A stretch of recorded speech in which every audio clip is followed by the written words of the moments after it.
ওং নমো ভগবতে বাসুদেবায়। জয় শ্রীকৃষ্ণ। রাধে রাধে। বন্ধুরা, আজ 26শে কার্তিক, 12ই নভেম্বর, মঙ্গলবার। আজকের দিনে সম্পন্ন হচ্ছে দেব উত্থান একাদশী। দীর্ঘ চতুর্মাস পর আজকের দিনে ভগবান শ্রী বিষ্ণু ক্ষীর সাগরে যোগনিদ্রা থেকে জাগরিত হতে চলেছেন। সেই কারণেই এই একাদশীর নাম দেব উত্থান একাদশী। শাস্ত্র অনুসারে আষাঢ় মাসের শুক্লপক্ষের দেবসায়নী একাদশী থেকে ভগবান শ্রী বিষ্ণু নিদ্রা বিভূত হন, অর্থাৎ ক্ষীর সাগরে যোগ নিদ্রায় যান, এবং দীর্ঘ 4 মাস পর এই কার্তিক শুক্লা একাদশী তিথিতে তিনি জাগরিত হন। বন্ধুরা, এই কারণে এই একাদশী অত্যন্ত গুরুত্বপূর্ণ একাদশী। যদি এই একাদশী পালন করতে পারেন তাহলে তো খুবই ভালো। আর যদি কোনো কারণে এই একাদশী পালন করতে না পারেন তাহলে সেক্ষেত্রে বন্ধুরা আজকের দিনে দেব উত্থান একাদশীর ব্রত কথাটি শ্রবণ করে ভগবান শ্রী বিষ্ণুর ও মা লক্ষ্মীর উদ্দেশ্যে যদি একটি প্রদীপ প্রজ্বলন করতে পারেন, তাতেও এই একাদশী ব্রতের পূর্ণ ফল অনেকাংশে লাভ করা যায়। বন্ধুরা, আজ এই দেব উত্থান একাদশী আপনারা পালন করুন আর নাই করুন, কিন্তু অবশ্যই একবার হলেও শ্রবণ করুন এই ব্রত মাহাত্ম্য কথা। যতবার আপনি এটি শ্রবণ করিবেন ততবার ভগবান শ্রী বিষ্ণুর কৃপায় পরম শান্তি লাভ করিবেন। আশা করি দর্শক বন্ধুরা এই ব্রত মাহাত্ম্য কথাটি শ্রবণ করে আপনাদের ভালো লাগবে। শুরু করছি ভগবান শ্রী বিষ্ণুর দেব উত্থানী একাদশী ব্রত কথা। হে কৃষ্ণ করুণা সিন্ধু দীনবন্ধু জগৎপতে গোপেশু গোপিকা কান্ত রাধাকান্ত নমস্তুতে। জয় শ্রীকৃষ্ণ। রাধে রাধে। মহারাজ যুধিষ্ঠির বললেন, হে পুরুষোত্তম, কার্তিক শুক্লপক্ষের একাদশী নাম আমার কাছে কৃপা করে বলুন।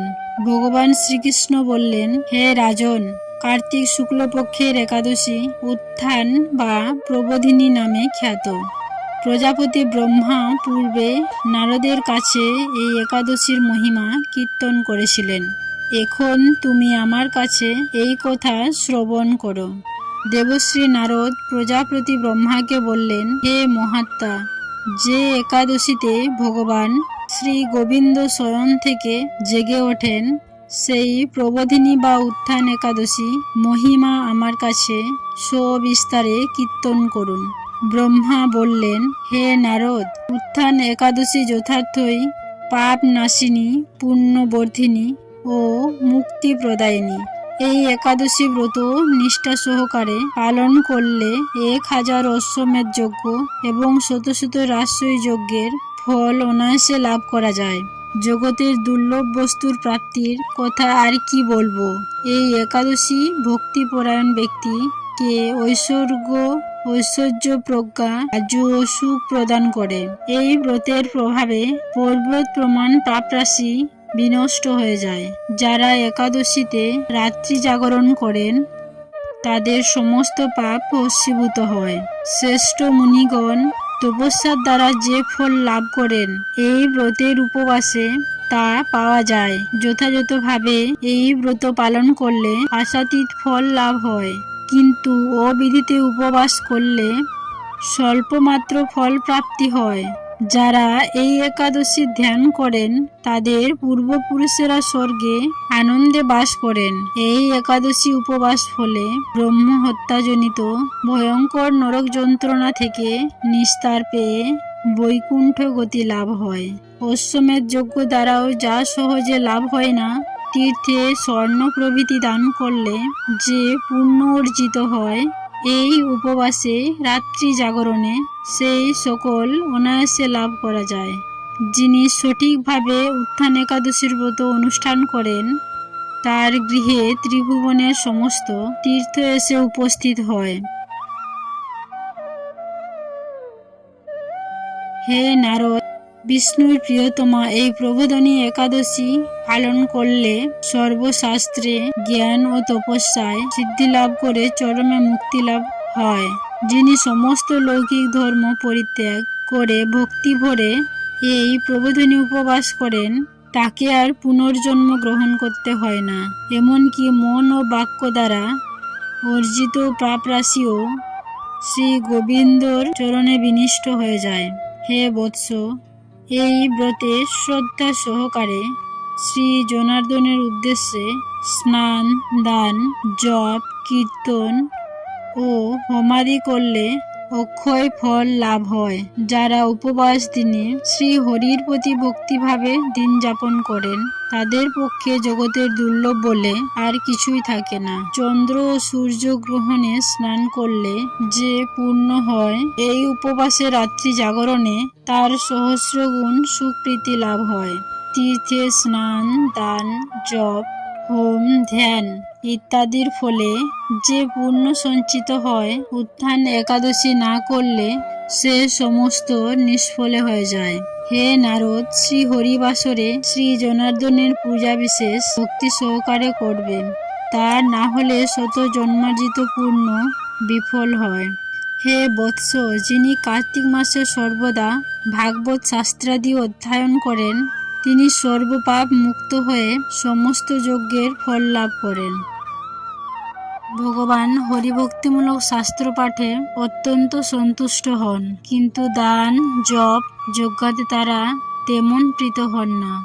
এই মাসে শ্রী বিষ্ণুর নাম, গুণ, রূপ, লীলাদি শ্রবণ কীর্তন অথবা শ্রীমদ্ ভাগবত আদি শাস্ত্র পাঠের ফলে শত শত গোদানের ফল অচিরেই প্রাপ্ত হওয়া যায়। অতএব হে মুনিবর, এই একাদশীতে সমস্ত গৌণ ধর্ম বর্জন করে শ্রী কেশবের সামনে হরিকথা শ্রবণ কীর্তন করা অন্যতম কর্তব্য। কোনো ব্যক্তি যদি ভক্তি সহকারে এই একাদশী তিথিতে ভক্তের সঙ্গে হরিকথা শ্রবণ কীর্তন করেন তবে তার শতগুণ উদ্ধার প্রাপ্ত হন এবং হাজার হাজার দুগ্ধগতি গাভী দানের ফল অনায়াসে লাভ করেন। এই একাদশীতে পবিত্রভাবে শ্রীকৃষ্ণের রূপগুণাদি শ্রবণ কীর্তনে দিন যাপন করলে তার আর পুনর্জন্ম হয় না। এই একাদশীতে ফল, মূল, ফুল, অগুরু, কর্পূর ও চন্দন দিয়ে শ্রী হরির পূজা করা কর্তব্য।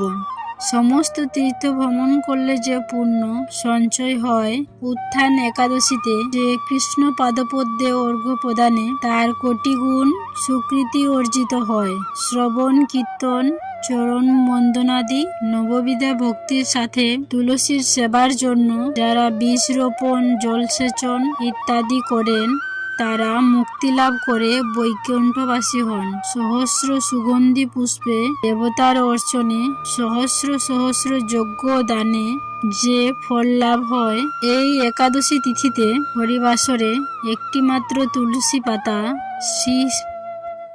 শ্রী ভগবানের চরণ কমলে অর্পণ করলে তার অনন্ত কোটি গুণ ফল লাভ হয়। এমনকি যিনি এই একাদশী সময় এই একাদশীর ব্রত কথাটি বা মাহাত্ম্য কথাটি শ্রবণ করেন তাতেও এই একাদশীর ব্রতের পূর্ণ ফল অনায়াসেই লাভ করা যায়। আশা করছি দর্শক বন্ধুরা একাদশীর এই ব্রত কথাটি শ্রবণ করে আপনাদের ভাল লেগেছে। সবাই একাদশী পালন করুন। আর যদি একাদশী পালন করতে না পারেন তাহলে এই ব্রত কথাটি শ্রবণ করে ভগবান শ্রী বিষ্ণু ও মা লক্ষ্মীর উদ্দেশ্যে অবশ্যই আজকের দিনে একটি প্রদীপ প্রজ্বলন করুন। ভগবান শ্রী বিষ্ণু ও মা লক্ষ্মীর উদ্দেশ্যে আজকের দিনে অবশ্যই একটি প্রদীপ প্রজ্বলন করুন। সকলে ভালো থাকুন, সুস্থ থাকুন এই কামনা করে আজকের মতো ভিডিওটি এখানে শেষ করলাম। নমস্কার ও ধন্যবাদ। ঈশ্বর আপনার মঙ্গল করুক।